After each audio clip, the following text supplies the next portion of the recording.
This is not a town. It may look Let's watch like how a town, Florida got weird it for may now. act like a town, but it Hold is on, not. and we'll get back to some other news in a This second. is the Villages, a massive, sprawling, privately owned, privately operated retirement community in Florida that easily ranks as the world's largest. Driving from one corner to another would take some half hour, and in that time one would pass the suburban-style homes of over 130,000 people, all of whom, with rare exception, were born before 1967. Despite the entirely manufactured nature of the area, the 2020 census revealed that it was the fastest growing metro area in the US over the preceding decade, as it somehow managed to manicure some sort of charm. The motherfucking Villages, baby. The Villages is centered by a town, or call it a grandiose strip mall, known as Lake Sumter Landing. Although it sits about as inland as one can get in the Sunshine State, it's themed after a quaint seaside town and even has plaques plastered throughout conveying the history of the buildings, each entirely fictional, written to bolster the collective Disney World-esque suspension of disbelief that starts the second one loses sight of the sprawling parking lots that surround. But once in the square, fanciful, incongruous buildings house a plethora of chain restaurants, Johnny Rockets, Starbucks, Panera Bread, Häagen-Dazs, flanking around the central square where each night, from 5 till 9, 365 days a year, some form of live entertainment takes place. Beyond the bounds of Lake Sumter Landing and its parking lots, 71,000 suburban-style homes are punctuated by 53 golf courses and over 100 recreation centers boasting pools, pickleball courts, gyms, and other facilities that host a deluge of daily clubs and activities. The Bone Builders Exercise Class, the Women's Parkinson's Caregiver Support Group, the Villages Lightsaber Club, the Long Island Couples Club, the Northwest Ohio Club, the Cleveland and Northeast Ohio Club, the Texas Social Club, the options stack up and up. And these state-related clubs that many fucking clubs dedicated to Ohio and different parts of Ohio is your number one report that you are no longer in a good place. Paint a fairly consistent picture of the places that Villages residents come from. Overwhelmingly, these are middle-class Americans from Middle America looking to upgrade their quality of life with warm weather, low cost of living, and a lack of state income tax. Despite having no restrictions on who can move in aside from an age minimum of 55, the Villages undoubtedly attracts a particular type of person. 68.8% of its residents voted for the Republican presidential candidate in 2020, and according to Laura Loomer almost won in this district. Okay? That's all you need to know about the Villages. Laura Loomer almost won. Laura fucking Loomer. The same year census, 98% of residents are white. But that's just the Villages. 3.5 hours to the south, Cape Coral perhaps serves as a Villages for a younger generation. It too is predominantly white, predominantly conservative, predominantly Midwestern, but more mixed in age. In place of the core superlative status as the world's largest retirement community, Cape Coral postures as the city with the world's largest system of navigable canals. Over 400 miles or 650 kilometers worth, each painstakingly dredged to grant nearly every lot that valuable waterfront status and, through a zigzagging path, boat access to the ocean. But it was not as ingenious a plan as it first may seem. In fact, little planning at all went into the development of Cape Coral. The story is more of its developers making an you know, because hurricanes. Not a great idea to make a fucking community on the water and not in the Dutch way when water levels are rising. Overzealous land purchase, then figuring it out as they went along. Selling lots to primarily distant buyers, they didn't really need to focus on the details. Few services or amenities existed at the start, and still today, these are few and far between. Certain areas are a full 15-minute drive away from their nearest supermarket. With few businesses to generate sales tax revenue, the local government's commercial tax base is abnormally low, and with a predominantly conservative anti-tax voter base, the city has often struggled to find the funding for critical infrastructure projects. Water, both too much and too little of it, has long been the peninsula's most persistent problem. In the early days, there was essentially zero plan for how to get fresh water to residents. Developers just told buyers they could just build a well on their lot to tap into the groundwater below, but there wasn't enough of it, and there was even less after the development of the area disrupted the aquifer's natural recharge process. Eventually, the burgeoning local government recognized the issue and started building a central supply system, but it too was relying on the same inadequate underground aquifer, digging deeper and deeper as the water table dropped further and further.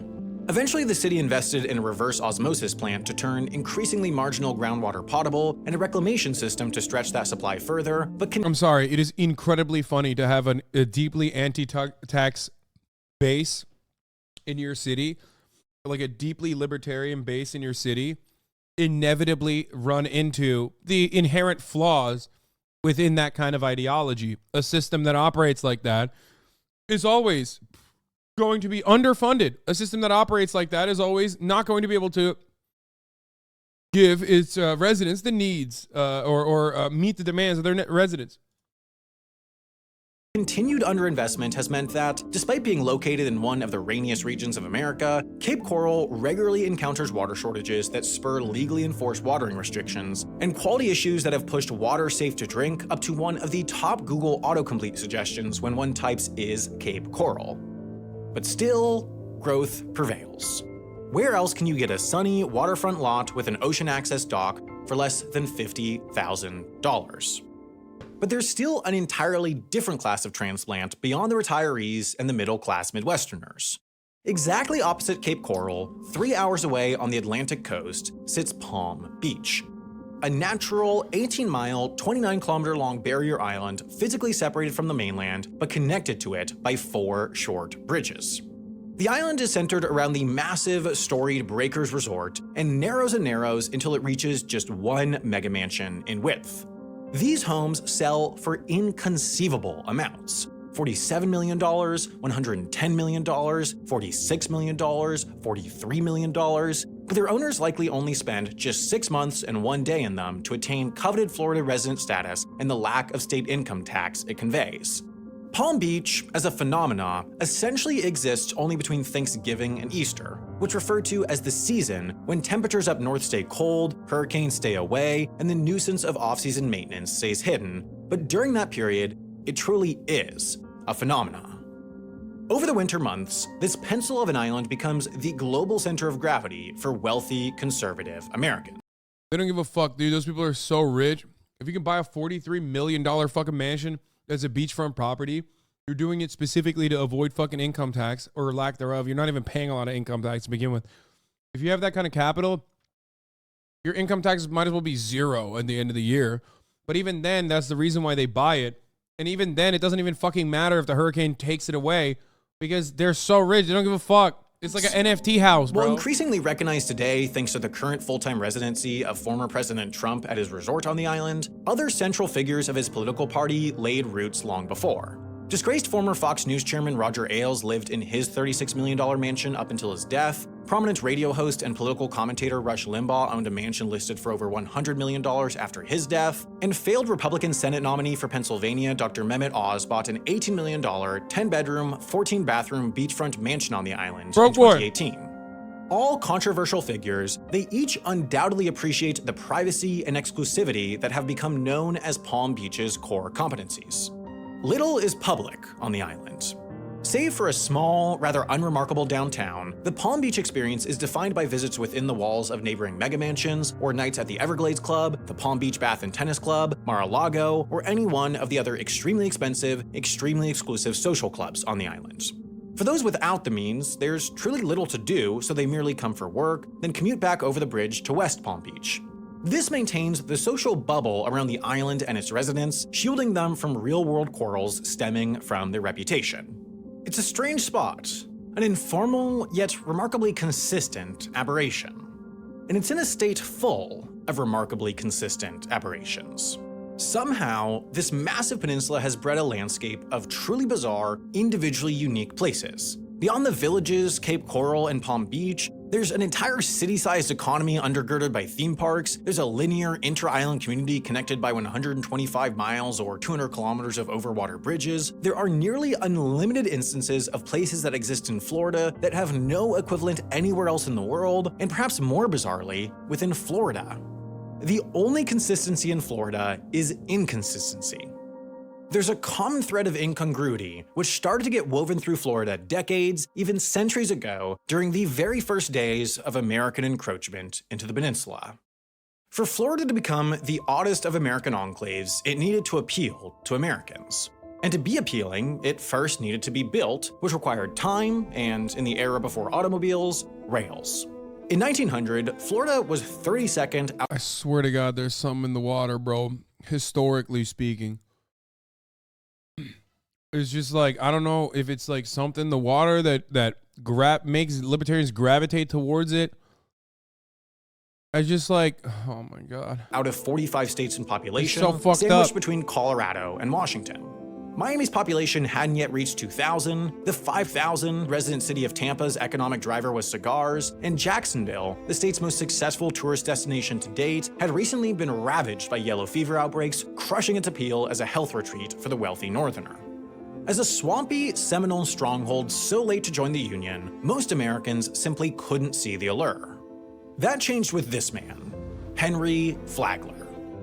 For much of his life, Flagler worked side by side with titan of industry John D. Rockefeller building one of America's mightiest businesses, Standard Oil. Then, in the 1880s, after spending some time in the state, Flagler turned all attention to Florida and began manufacturing one of America's mightiest attractions. First for Flagler was the hotel here, the Ponce de Leon, an immediate success that hosted the likes of Theodore Roosevelt and Mark Twain. Then Flagler, fueled by dreams of an American Riviera, pushed into the swampy, disconnected South, building a bridge across the St. Johns River, establishing the growing network as the Florida East Coast Railway, and extending the line down to Palm Beach, where he would build the world's largest hotel, the Royal Poinciana. Soon, the rails reached Miami, allowing fruit produce to go north and well-off tourists to vacation in the sunny South. In 2 decades, Flagler had laid the physical groundwork for coastal Florida. On the buses, my buddy went to Flagler University for his freshman year. Legit saw a cross burning on his way home from a party. That's just 2 parties you're describing. To take Normal Florida parties.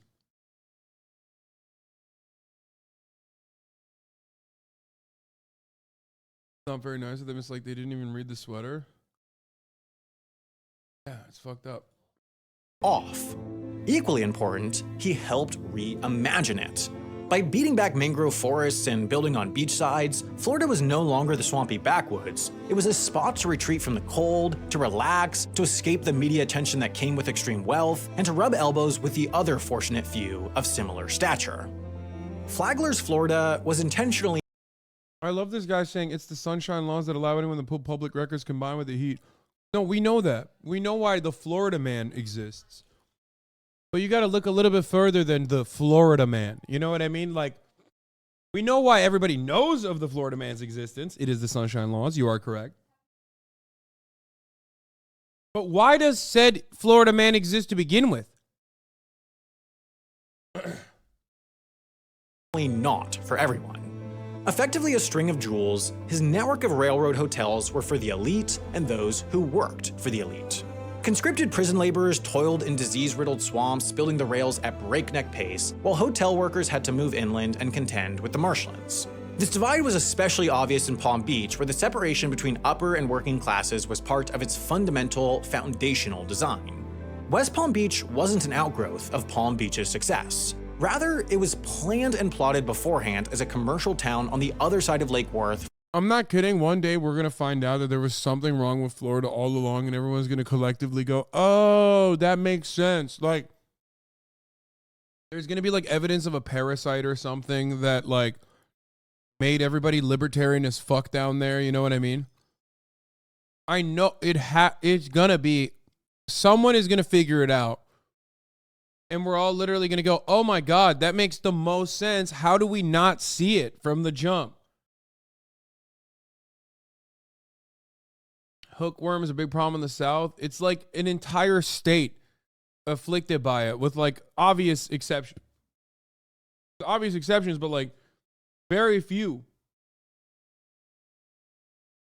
For hotel and estate employees. While captains of industry meandered around Palm Beach's sleepy forested walkways, West Palm Beach functioned like a frontier town bustling with shops on Clemente Street and notoriously ruckus saloons along Banyan. While places like this didn't fit the budding narrative around Florida, its workforce made the dream of a warm winter escape possible for the elite, while the island's natural separation made its existence bearable. Turn of the century South Florida was tiny, it was segregated along racial and class lines, its allure was highly fabricated and problems were thinly veiled, but it had an identity. And more than anything, It was now tempting. In the 20s, the state roared to life. Americans saw how the wealthy were making the most of the area, and they wanted in. Billboards in New York extolled the Florida good life, while Florida real estate ads filled national newspapers. In 1925, the Miami Daily News ran 500 pages long. In Ohio, newspapers were banned from running Florida real estate ads, and each day, 7,000 new residents showed up to the state. To keep them pouring in, the state nixed income and inheritance taxes, loosened real estate regulation, and left alone spectacles like horse and dog racing. From 1920 to 1925, Florida went from under 1 million residents to 1.3 million and became the vacation spot for Midwestern and East Coast Americans. Connected by rail then road, and with proof of concept in Miami and Palm Beach, the rest of the US finally got it. What Florida offered Americans was that it was so different from America. The craze reached a point that buying Florida real estate sight unseen became a norm, occasionally leaving new owners with lots sitting under feet of water. Often, a simple scam was to blame, but so too was the state's location and topography. Florida's biggest threat to growth has always been and will always be water. First, in the form of tropical storms. What makes Florida so appealing from the world's richest to a Midwestern retiree, the pleasant water temperatures, still winds, and warm air, is also what makes it so storm-prone. At the western end of Hurricane Alley, the peninsula couldn't possibly be more thoroughly in the bullseye for tropical storms. It was a hurricane in 1926, then another in 1928 that stopped the Florida land boom in its tracks, and the 1935 storm of the century that ripped away Henry Flagler's most audacious Florida undertaking, the overseas railroad that connected eastern Florida to Key West. But storms come and go, water recedes, newspapers and boosters act like they didn't happen, and federally backed insurance allows people to build back so it doesn't look like it happened. This is the case in Miami, as it is Los Angeles, Denver, and Houston. Florida's other interrelated water problem, however, is a constant. And that's the fact that South Florida, from just south of Orlando to Biscayne and Florida Bay, is functionally a big, wide, slow-moving river. Before the national park and before development along the coast, the Everglades extend. A big part of Florida's existence hinges on denying the reality of climate change, too. Like, that's why they have to rebuild immediately, because otherwise, like, people are gonna be like, wait a minute, like, half the year, we're just, like, fucking rebuilding broken down homes. What's that about? Maybe we shouldn't have built on top of a swamp right next to the fucking sea when it feels like half the state is, like, underwater year round. Extended across almost the entirety of Florida below Lake Okeechobee. And this biodiverse sea of grass, where water drains so slowly to the ocean it seems stagnant, stood directly in the way of making true on the Florida dream. The problem is pretty simple. For Florida to grow, it needed land. In the early days of Miami and West Palm Beach, canals and ditches to reclaim land were the responsibility of local governments and land companies, but by 1948, after record drought, then record flooding, Florida needed a bigger budget to reconfigure its statewide river. With the creation of the $200 million Central and Southern Florida project, the state and the Army Corps of Engineers took off on a 20-year project that almost entirely reimagined the Everglade watershed. Like Flagler's railway 50 years prior, the undertaking was exceptionally ambitious. In cost and scope, you know what's fucking ambitious, dude? High-speed rail. Infinitely better to spend money on for both Florida and for everywhere else, to be honest. Like, well, maybe not Florida as much because that shit's going to be underwater, but like high-speed rail, absolutely ambitious and genuinely worth it. Trying to make Florida work, not as much. It was the most audacious reclamation project taken on by the US. In principle, it was as bold. Also, I know you guys are saying like they didn't have that back then. Yeah, I know. We don't have these massive infrastructure projects any longer anyway. We don't even have these kinds of massive infrastructure spending projects for any state in the United States of America, regardless. That's always shot down now. That's communism, brother. What you're watching, this project, what you're watching right here would be shot down as communism by the likes of anyone who has ever held a seat in like contemporary Florida state legislature. Bold and self-assured as any other Florida land project or real estate development. they quite simply aimed to drain an entire state. And from the perspective of anyone looking to move to the state by mid-century, it worked. With federal dollars, the 3-mile, 5-kilometer-wide Kissimmee River and its floodplain north of Lake Okeechobee became C-38, a 58-mile, 93-kilometer-long canal that no longer flooded seemingly on a whim. Below the lake, South Florida water planers built the 105-mile, 169-kilometer East Coast Protective Levee, along with an assortment of water catchment basins and eastbound canals that whisked water directly to the ocean without flooding the urbanized East Coast. By the late 60s, the South Florida Water Management District overseeing the project had drained half the Everglades with the aid of some 1,700 miles or 2,700 kilometers of canals and levees and 16 pump stations that carefully monitored and jettisoned water away from urban and agricultural areas. Just as the vision of Florida as a dreamy destination was carefully cultivated, so too was the actual land. Painstakingly, expensively dried up and handed over to a wave of real estate developers who, in turn, transformed it, divvied it up, and sold it to the hordes of post-war Americans pouring into the state. The project was just in time. In 2 decades, from 1940 to 1960, Florida's population more than doubled, then from 1960 to 1980, it doubled again. Since 1980 to now, it has doubled for the 3rd time. With ample barren land, ambitious master plan communities like Cape Coral and the Villages breaking ground, and new generations of America's wealthiest making their way to Palm Beach, Florida is now for the escapist and the elite alike. In a century, Florida as an idea and Florida as a place has been completely redesigned. While different sections of reclaimed swamp, slender islands, and former farmland came to serve Americans of varying age and economic standing, all are bound by the same brash, brazen disposition of their developers and the complete enchantment of those who fully latched on to the Florida dream. In many ways, Florida mirrors less the development of the South or the East, but rather the West. Late to statehood, mired by water problems, and lacking the obvious agricultural potential of eastern and midwestern states, Florida languished through much of the 19th century. Its population lagged along with its economic prospects. But even Florida didn't benefit from the mineral rushes, irrigated agriculture developments, or ranching economies that buoyed western states, leaving it uniquely undeveloped and empty. Florida was America's last frontier. By the time Henry Flagler first laid eyes on Palm Beach, railroads had stretched coast to coast for decades, settlers had claimed every worthwhile nook of the Rockies, Alaska had long been transformed into American, yet none thought to bother with the miserable, swampy wilds at the country's southeast. It was effectively an ocean, or at best something in between. Hardly an area that one could think of as land until individuals so audacious, so unrealistic, so confident in the impossible task of turning nothing into something, came along. There were no homesteads to lay claim to, no rivers around which to centralize, no fertile valleys to draw people in. Every inch of Florida had to be developed. There were boosters and there were buyers. That is the story of the state. Differentiation is critical. So it's literally like they should have just ignored it.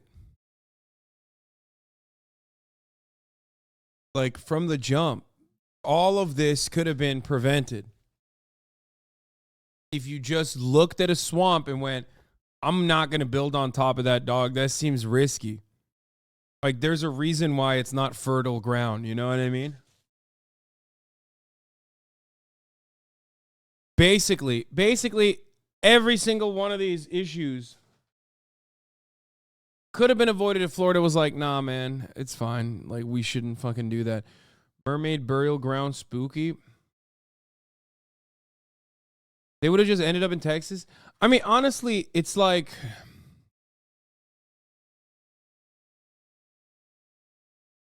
Texas has like identical issues too in the way that it's been developed. A lot of problems with water management. A lot of America has issues with water management. Either you have too much of it or none of it at all. Sometimes both. Literally, Houston is just built on fucking swampland in a similar capacity, and they just have no way of moving the water around because they built it, they put concrete all over it.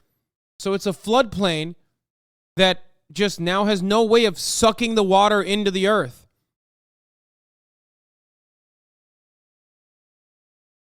Which is why, surprise, surprise, every time a hurricane inevitably comes to Texas, it ends up fucking shit up. You live in fucking LA. It used to be a literal desert, and you steal all your water. I agree. No, ben yedim bile. I already ordered food and ate it. Sana da yemek aldım istiyorsan. Yani istiyorsan burada bir sürü yemek var.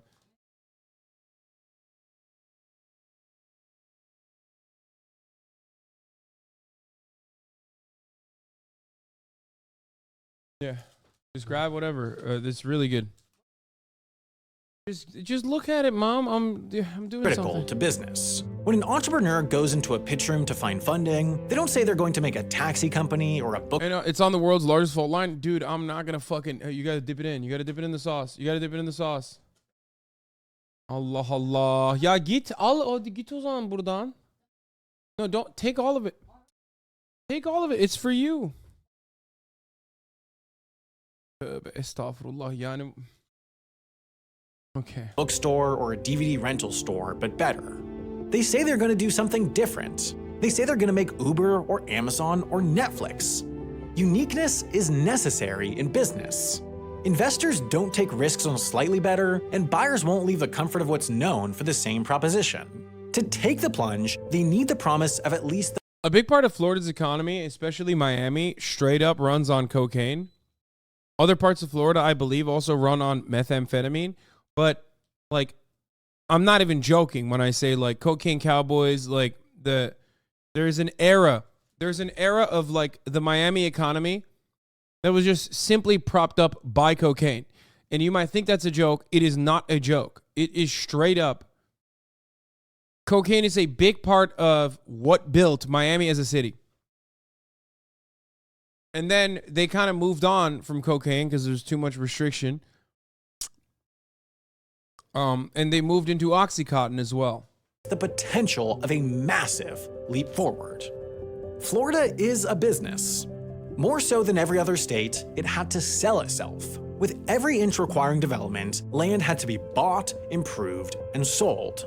The weather was a start, but to convince a far north buyer to leave the comforts of home, and especially to end up on their land rather than their competitors, developers had to do something different. They had to build a themed, age-restricted wonderland. They had to offer a city of waterfront lots. They had to turn their island into an inherently ultra-exclusive hideaway. Weird sells, and weird attracts weird. Compound that, and you make Florida. It's a celebration of the bizarre, an affront to Mother Nature, an encapsulation of the American experience where supercharged capitalism and an ignorance of the pragmatic can create impossible wonders unknown to anywhere else on Earth. As many of you all know, It's just like funny because like the Netherlands are what they are as a consequence of necessity.